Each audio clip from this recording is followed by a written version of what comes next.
God created the world. Everything else is made in China. Trading is a beneficial practice where everyone involved gains something they desire.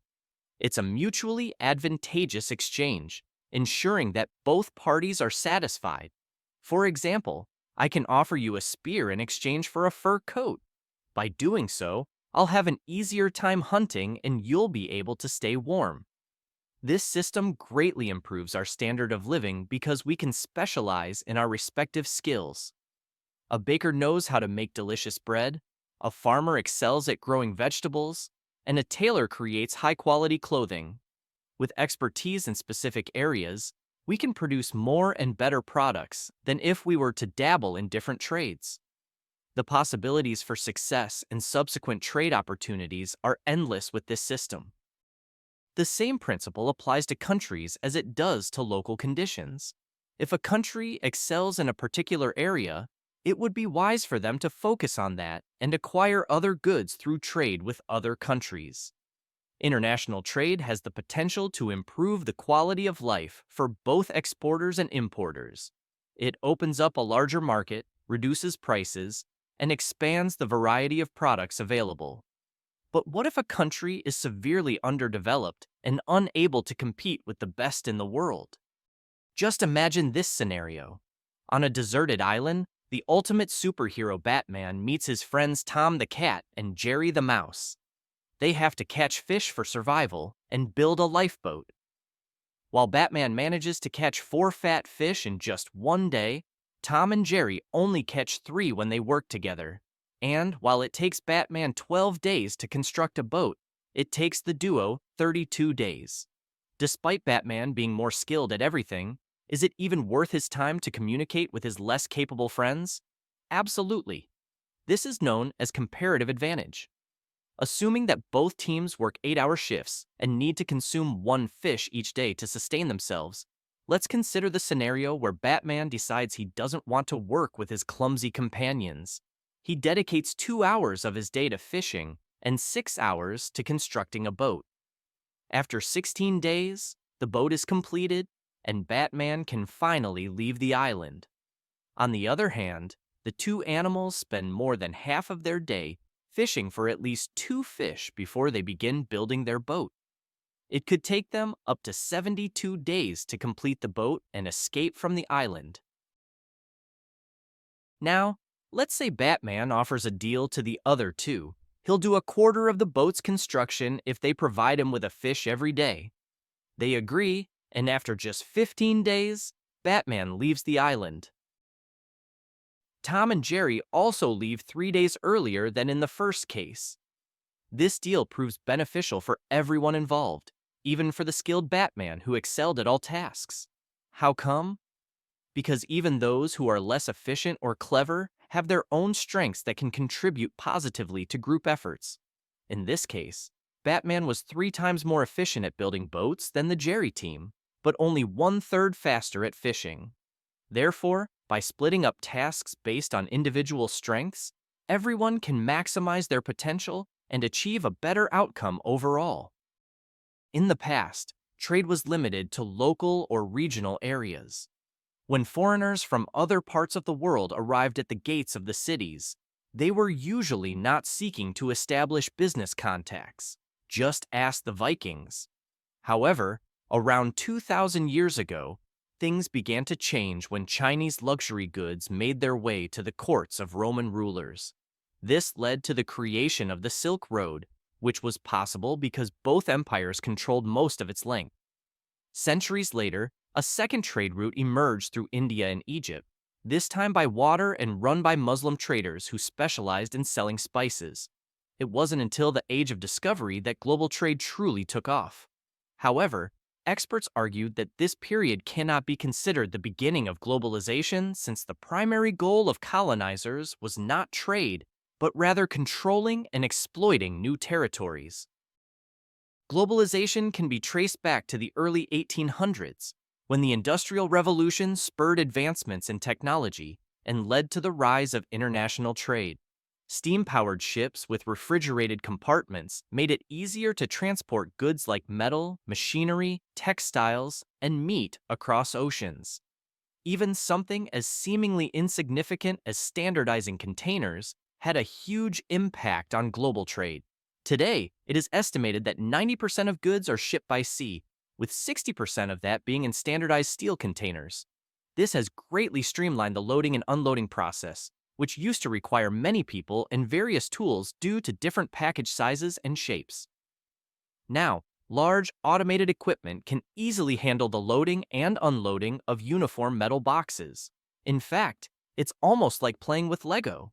Of course, ships have adapted to this change in transportation methods, with the weight of containerized goods increasing from 100 million tons to approximately 2 billion tons over the past 40 years. Things were going smoothly until the period between the two world wars, when countries started closing their borders and focusing on rebuilding their economies. Russia stopped trading with other countries after the revolution, and the Great Depression made importing goods unpopular. The rise of socialist and nationalist ideologies also hindered free trade. However, after World War II, things began to change, starting with the United States, Western Europe, and Japan. These countries quickly saw the benefits of international trade and experienced rapid economic growth. The golden age of globalization truly began when previously isolated parts of the world, such as China, India, and post-Soviet countries, became more involved in global trade. As a result, worldwide exports increased by 5 times their original amount. The concept of globalization faced a setback in 2008. The initial blow came from the financial crisis, but it was further solidified by the protectionist and powerful leaders who emerged. In the US, President Donald Trump dramatically shifted the narrative with his populist and protectionist rhetoric. The US has long been a staunch supporter of free trade since World War II, but suddenly raised tariffs on Chinese and European goods. Naturally, these countries responded in kind. Another significant shift occurred when China began to alter its economic strategy. For decades, they focused solely on exporting their products, but now they are shifting towards internal consumption for economic growth. Lastly, the coronavirus pandemic has also left a lasting impact on the global economy and its relationships between countries.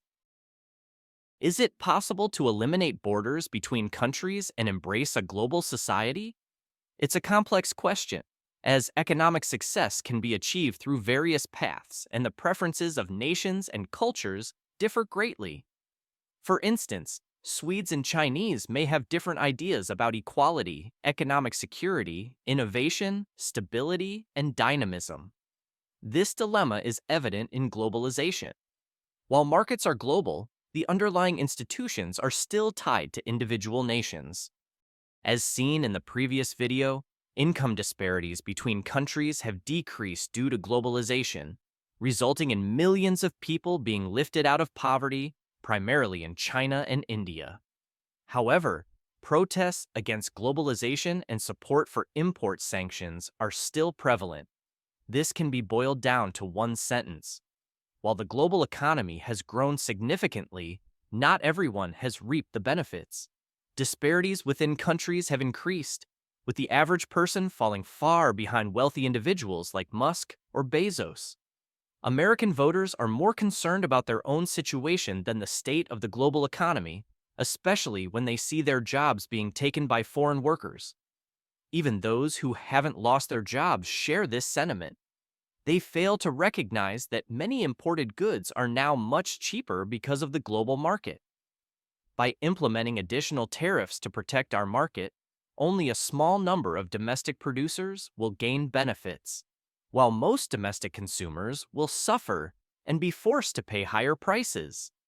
Anti-globalists are also troubled by the rise of massive global companies that dominate entire industries. This is evident in ubiquitous brands like McDonald's. However, as the entire system is expanding, is it not possible to find a solution that would prevent anyone from living in poverty? The person who can come up with an answer to this question will surely be honored with a Nobel Prize in economics.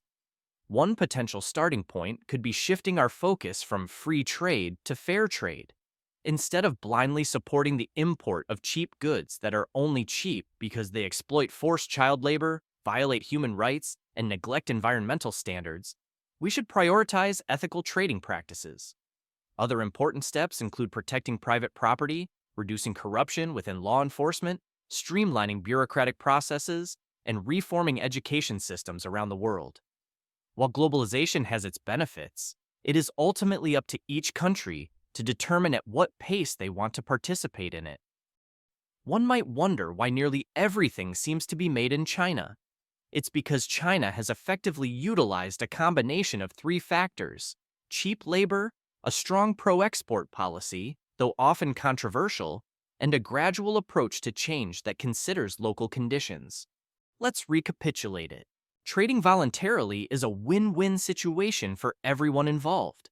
It's not surprising that individuals and entire nations have grown wealthier through trade since ancient times. However, the most significant shift occurred after the Industrial Revolution, with new technological advancements leading to increased productivity. In recent years, Japan, China, and India have greatly benefited from international trade without high barriers and tariffs. While globalization has helped lift millions of people out of poverty, it also brings its own set of challenges. Conflicting national and international interests often arise, and the growing income disparities within countries can cause political tension. As a result, there has been a rise in anti-globalists. Nevertheless, it would be unfortunate if we threw away all the good things because of a few negative aspects. Thank you for watching. Please consider to subscribing, and see you in the next video.